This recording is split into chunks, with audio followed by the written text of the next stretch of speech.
जोहार। लगातार कहीं न कहीं विधानसभा चुनाव प्रथम चरण के बाद दूसरा चरण का मतदान 20 नवंबर को होने वाला है और विभिन्न विधानसभा क्षेत्रों में होगा।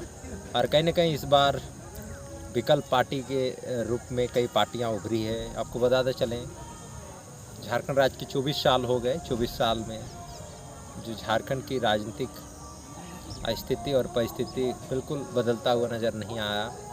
यहाँ के स्थानीय नियोजन नीति हो या फिर सरना धर्म कोड हो, पीसा कानून हो या फिर जो मुद्दे हैं, जो यहाँ के हित में जो फैसले होने चाहिए थे वो फैसले नहीं हो पाए हैं। कहीं न कहीं झारखंड की जो आवाज़ होनी चाहिए, जो पलायन लगातार हो रहा है, उस पर कभी सदन में बातें नहीं उठी। जो विस्थापन के जो मुद्दे हैं, चाहे वो बोकारो हो, धनबाद हो, जिससे कोलफील्ड एरिया में, उन सभी मुद्दे कहीं न कहीं सुना रह गया। लोग आशा लगा रहे थे कि कहीं न कहीं सदन में वो बातें उठेगी, लेकिन सदन में नहीं बातें उठी। यही कारण है कि कहीं न कहीं 24 साल के झारखंड में इस बार के जो वोटर हैं कहीं न कहीं बड़ा बदलाव करने के लिए बड़ा बदलाव कर सकते हैं, क्योंकि लगातार गाँव में लोग परेशान हैं, बेबस हैं, कहीं न कहीं महंगाई से परेशान है और रोज़गार से परेशान है, यानी रोज़गार नहीं मिलने से परेशान है। इस तरह के कई मुद्दे हैं जो कहीं न कहीं विभिन्न पूरे झारखंड में जो यहाँ के झारखंडी जो वोटर हैं, जो आदिवासी मूलवासी हैं, ये सभी सामना कर रहे हैं। और तो और हम लोग जब डेमोग्राफी जाएंगे तो डेमोग्राफी पर एक लंबी बहस हो सकती है, लंबी बात छिड़ सकती है, क्योंकि डेमोग्राफी केवल रांची का ही नहीं बदला है, धनबाद का ही नहीं बदला है, बोकारो का ही नहीं बदला है, डेमोग्राफी बदला है संथाल परगना में भी। फिलहाल कई पार्टियां, खासतौर पे बीजेपी, डेमोग्राफी को लेकर पूरा मुखर रूप से बातों कर रख रही है, लेकिन डेमोग्राफी किन कारणों के कारण बढ़ी, इस पर किन कारणों के कारण बदली, इस पर बहस नहीं होती है। तो आपको बताते चले, झारखंड में सुरक्षा कवच के लिए, झारखंड में ज़मीनों के रक्षा के लिए CNT SPT जैसे कानून बनाए गए थे, लेकिन किस तरीके से CNT और SPT के कानून का धज्जियां उड़ाई जा रही है, आप साफ तस्वीरों के माध्यम से या फिर साफ स्पष्ट आप खबरों के माध्यम से देखते होंगे किस तरीके से रोज़ करप्शन के मामले सामने आते हैं। कोई अंचल में आप देखते होंगे, चाहे वो बड़गाई हो, हेहल हो या फिर और भी अंचलों में, किस तरीके से ज़मीन की बंदरबाट हुई है, ज़मीन की लूट हुई है। तमाम ED जैसे जांच एजेंसी, जो बड़ी एजेंसी मानी जाती है, उनके द्वारा चल रही है। किस तरीके से झारखंड को कहीं न कहीं कई विकल्प पार्टी के रूप में उभरे नेता कहते आ रहे हैं कि झारखंड को चारागाह बना दिया गया है।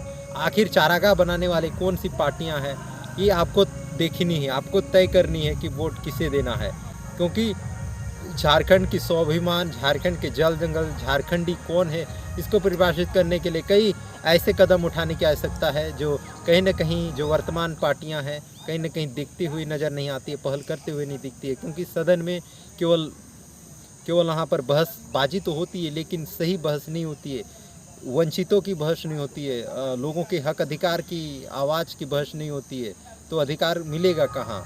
लगातार यहाँ पर घटती जनसंख्या भी एक गंभीर समस्या है।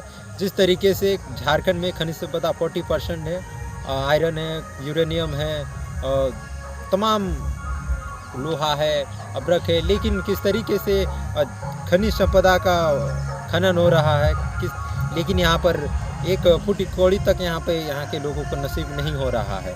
यही कारण है कि कई सवाल यहाँ के वोटर के मनों में उठ रहा है, यहाँ के वोटरों में, और उठना स्वाभाविक है, क्योंकि झारखंड राज्य के 24 साल हो गए, बदलाव होने की आवश्यकता है। तो ये बदलाव आपका एक वोट से होगा। आपका एक वोट क्रांति का प्रतीक है, आपका एक वोट बदलाव का प्रतीक है, क्योंकि तमाम पार्टियां तो चुनाव प्रचार जोर शोर से कर रही है, आपके अभी लगातार आपके गांव मोहल्ले कस्बों में दिखती है, लेकिन आपका वोट ही आपका आवाज़ है। आपको आवाज़ उठाना है, आप वोट के माध्यम से आवाज़ उठाना है, क्योंकि लोकतंत्र में वोट ही आपको दिया गया है।